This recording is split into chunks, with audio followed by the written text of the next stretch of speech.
Bismillahirrahmanirrahim. Alhamdulillahirabbil alamin. Wassalatu wassalamu ala asyrafil anbiya'i wal mursalin wa ala alihi wa sahbihi ajma'in.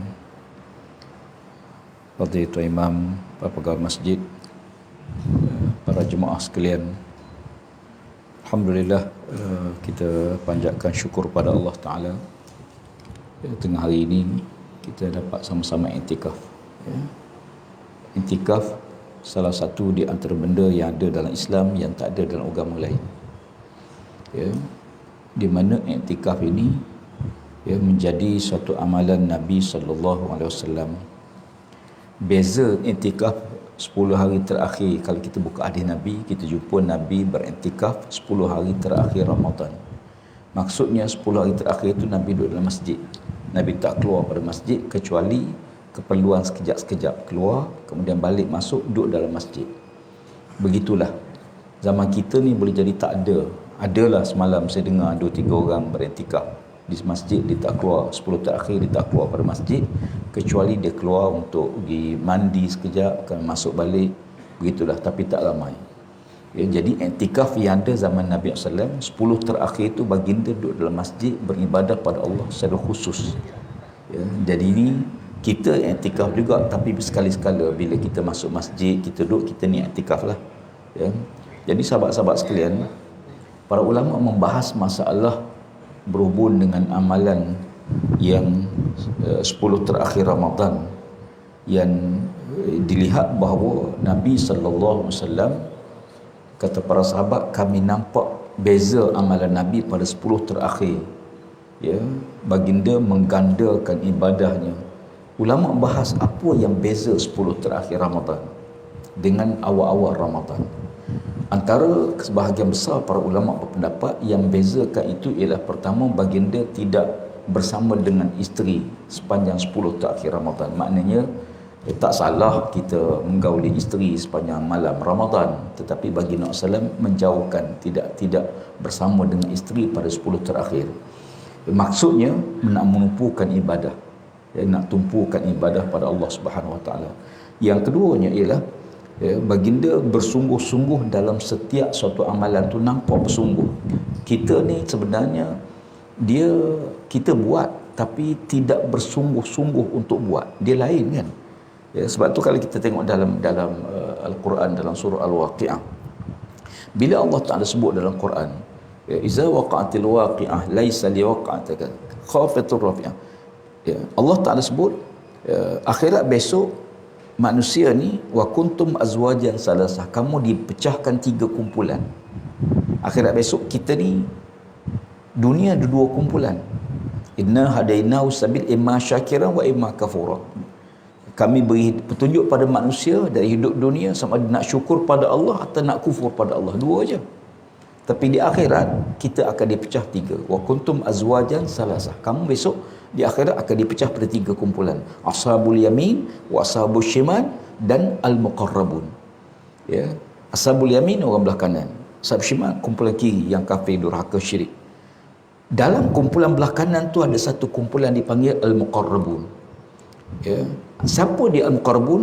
Allah Taala sebut dalam ayat tersebut, as-sabiqun as-sabiqun ulaika humul muqarrabun fi jannatin na'im. Al-muqarrabun iaitu orang dekat dengan Allah Taala. Jiwanya, pemikirannya, hidupnya, apa semua benda tu dia utamakan Allah dulu. Utamakan Allah dulu. Dan dia dekat dengan Allah. Apa ciri dia? Dia kata as-sabiqun as-sabiqun. Mereka yang berlomba buat baik, berebut buat baik. Kita tak berebut. Kita masuk dalam luar masjid pun ada sejadah kosong sah depan, kita tak berebut. Kita sanggup bagi orang lain, kan? Kalau orang minta derma, kita bukan berebut nak derma. Kita kata kalau orang lain derma, okeylah. Ini fardu kifayah, orang lain buat, aku tak payah. Jadi maknanya sampai tahap kita berebut. Yang besarnya ialah, yang mungkin kita boleh kongsi, masa terbatas, ialah kita, sahabat-sahabat Nabi kan dia sedih bila berakhir Ramadan. Kita pun sedih sebab tak boleh balik raya. Tapi kenapa sahabat Nabi sampai menangis sedih berakhir, dia begini. Sesuatu barangan tu, bila kita terlalu sayang pada dia, kita tak nak kehilangan dia. Kita tak nak kehilangan mak kita, kita tak nak kehilangan isteri kita, kita tak nak kehilangan anak kita, bahkan kita tak nak kehilangan benda yang kita sayang. Kalau handphone tuan-tuan hilang, tuan-tuan akan cari sungguh-sungguh. Handphone hilang, mau lilau cari. Ya. Sampai semayang pun duk cari dalam semayang. Mana letak handphone tadi? Kenapa? Kita rasa sayang pada benda. Tetapi kalau benda tu tak kita sayang, kita tak kisah pun dia tak jumpa, hilang pun. Jadi itu bezanya. Kalau kita menghargai Ramadan, sayang sungguh-sungguh, memang kita rasa sedih bila dia nak habis ni. Nak habis ni sedih. Kita sedih pasal apa? Sebab kita akan hilang dah benda tu. Bila pula boleh jumpa? Tahun depan kalau panjang umur. Ya, hilang handphone, berapa lama boleh hilang? Cari-cari tak jumpa, pergi kedai lah beli lain. Ya, 2-3 hari boleh beli, kereta boleh beli. Tapi Ramadan, tuan-tuan ada duit ke, tuan-tuan ada pangkat besar ke, jadi raja ke, jadi menteri ke, jadi siapa pun, boleh tak cepatkan Ramadan? Tak boleh. Terpaksa tunggu setahun lagi. Setahun lagi, 360 hari. Macam-macam kemungkinan berlaku. Ya. Dia begini, balik pada poin besar saya ialah, sesuatu itu kita rasa hilang bila kita rasa kita menghargai dia. Ya. Kita rasa hilang, rasa sedih pasal apa? Habis dah bulan rahmat, habis dah bulan pengampunan, habis dah bulan Allah Ta'ala tutup pintu neraka, sekarang buka balik pintu neraka. Ya. Sebab tu hari-hari akhir ni hari yang Allah Ta'ala memadam nama-nama ahli neraka. Ya. Ahli neraka ni dia ada senarai dia, sebagaimana ahli syurga ada senarai dia. Maka pada malam-malam akhir Ramadan, Allah Subhanahu Wa Ta'ala mengampunkan manusia, dipadamkan, dipadam nama-nama. Kita minta doa pada Allah, Allahumma innaka afuun karim tuhibbul afwa fa'fu anni. Ya Allah, engkau suka ampun dosa manusia. Allah ni dia suka ampun dosa. Kita hamba buat salah silap tak boleh lari. Ya, al-insan la yakhlu anil khata'i wan nisyan. Manusia tidak sunyi daripada salah silap. Semua orang buat salah silap. Ya. Bahkan nabi-nabi juga. Nabi ada buat salah tak? Ada. Tapi kesalahan nabi itu kecil. Ya, tidak sampai tahap dosa, tapi kecil, tapi besar pada nabi. Bagi nabi itu besar. Ya, bagi kita tak salah pun. Contoh berpaling, abasa wa tawalla an ja'al a'ma. Nabi borak dengan pembesar Quraisy, datang Abdullah bin Maktum, sahabat nabi yang buta. Ya, sahabat ni dengar suara nabi, dia mari, ya Rasulullah. Dia tak tahu nabi sedang berbual dengan siapa sebab dia buta.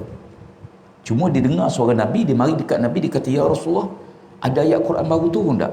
Bacalah pada aku nak hafal. Ya. Dia ni sentiasa jumpa Nabi, ditanya benda yang sama. Ya Rasulullah, ada tak ayat Quran baru turun? Kalau ada, bacalah pada aku nak ingat, aku nak hafal ayat tu. Dia datang, minta tu. Nabi tengok dia, Nabi paling. Nabi berpaling. Berpaling tu Allah tegur. Kalau kita, tiap-tiap hari berpaling. Ya. Kan? Tengok, dia lagi. Ya. Tengok, ambil lepas more, ambil kuih more, dia lagi. Kan? Ya. Kita paling ni biasa, suami isteri paling muka. Paling ni kerana benci, kerana tak suka, kerana tak apalah kemudian.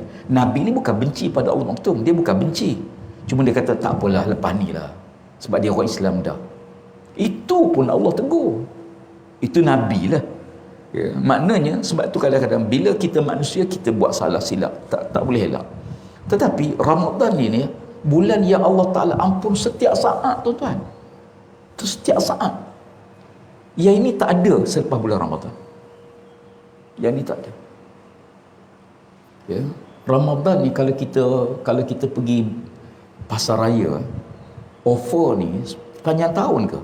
Tuan-tuan bayangkan kalau pasar raya tu offer sepanjang tahun, harga barang 100,000 jual RM100 sepanjang tahun.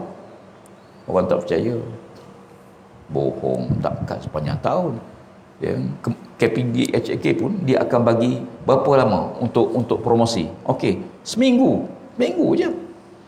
Ya, Ramadan ni sepanjang Ramadan tu mintalah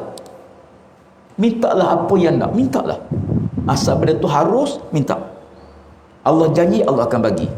Tapi Allah bagi bukan ikut masa kita nak, tuan-tuan.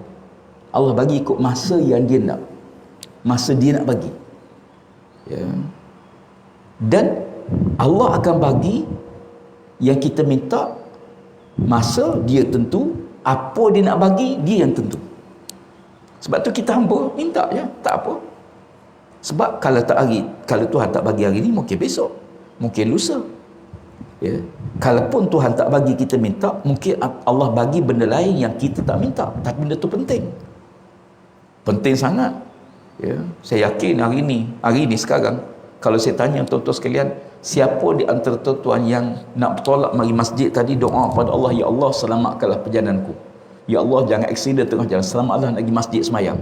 Siapa doa? Mungkin tak ada seorang pun doa.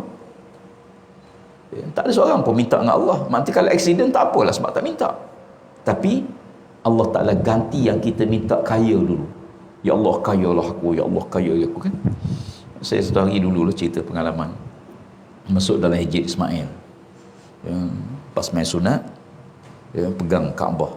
Ya. Ada seorang Melayu sebelah saya, dia pegang Kaabah, dia doa. Kuat pula tu doa dia. Saya dengar doa dia pun saya takut. Tuan-tuan tahu dia minta doa apa? Ya Allah, ya Tuhanku, kayalah aku sekaya-kayanya. Mati pakcik. Ya. Boleh minta kaya. Ya. Sebab tapi kan ada sesuatu benda tu ada had dia. Kaya macam mana? Kaya yang tidak memunahkan. Ada orang kaya yang rosak, ada kaya yang tidak memunahkan. 3 yang Allah kasih. Pertama, Allah kasih orang bertakwa. Orang muda bertakwa, Allah lebih kasih. Siapa bertakwa, Allah sayang. Siapa pun, ya, pemimpin, rakyat, orang kaya, miskin, semua Allah kasih. Kalau bertakwa, Allah kasih. Tetapi kata Nabi, orang muda bertakwa, Allah lebih kasih.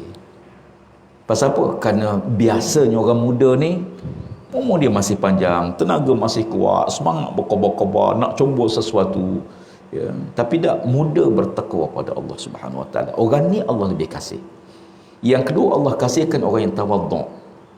Tawaduk. Dia dua, khusyuk, tawaduk. Khusyuk hati, tawaduk fizikal. Ya. Tawaduk makna orang merendah diri, tidak cakap sombong, tidak berjalan sombong, tidak bercakap, cara dia punya body language dia. Orang sombong ni lain, cakap pun kita nampak, cara bercakap dia pun, ya, tak. Nabi kata Allah suka orang tawaduk, orang rendah diri, tak sombong apa. Tetapi orang berpangkat besar, orang yang kaya tawaduk, Allah lebih kasih. Ya. Sebab biasa orang macam ni yang sombong pun. Dan kita kata kalau dia sombong, patut pasal apa? Dia tengoklah dia siapa, tengoklah harta dia banyak mana. Tapi kalau orang miskin sombong, lagi tak patut, kan? Saya ada jumpa seorang bilioner, orang Malaysia, jumpa di Mekah. Ya. Saya jumpa dia, saya kata tu, saya beli buat apa ni? Dia tunjuk pada saya 1 jam dia baru beli. Dia beli jam dia rosak, dia baru beli jam. Tuan-tuan tahu berapa ringgit jam dia? RM15 2. Saya kata, takkan duit juta-juta beli jam RM15 je. Dia kata yang penting masa sama. Ya. Kadang-kadang masjid ni ada 3-4, tapi masa tak sama. Masjid ni okey lah. Ya. Kadang-kadang kita pergi masjid kan, banyak masjid ni, waktu semua tak sama. Saya tanya tak imam ini di waktu Mekah, Ustaz, waktu Mekah lagi. Allah Ta'ala benci orang yang, Allah kasih orang yang tawaduk. Yang ketiga, Allah kasihkan orang pemurah. Orang miskin yang pemurah, Allah lebih kasih. Ya. Sebab tu jangan, ada sahabat Nabi kan orang susah, sebahagian sahabat Nabi. Mereka ni duk fikir akhirat. Dia tak risau sangat dunia ni. Dunia benda yang kita nak tinggal. Ya. Dia risau akhirat. Dia kata, ya Rasulullah, nanti di akhirat kita semua akan dihisap oleh Allah. Beruntung kaya ya Rasulullah. Kami semayang, dia semayang. Kami berzikir, dia berzikir. Tapi dia boleh sedekah, dia boleh derma, dia boleh buat itu, buat dengan harta dia. Tentulah pahala dia lagi banyak berbanding kami. Kami tak boleh buat, ya Rasulullah. Kami nak sedekah, duit tak ada. Ya, kami nak derma, tak ada duit, ya Rasulullah. Jadi tentulah dia ni masuk syurga dulu daripada kami, ya Rasulullah. Nabi kata, kalau kamu nak pahala sebagaimana pahala orang kaya yang pemurah, kamu zikir subhanallah walhamdulillah wala ilaha illallah wallahu akbar, nescaya kamu dapat pahala sebagaimana kekayaan orang kaya yang pemurah.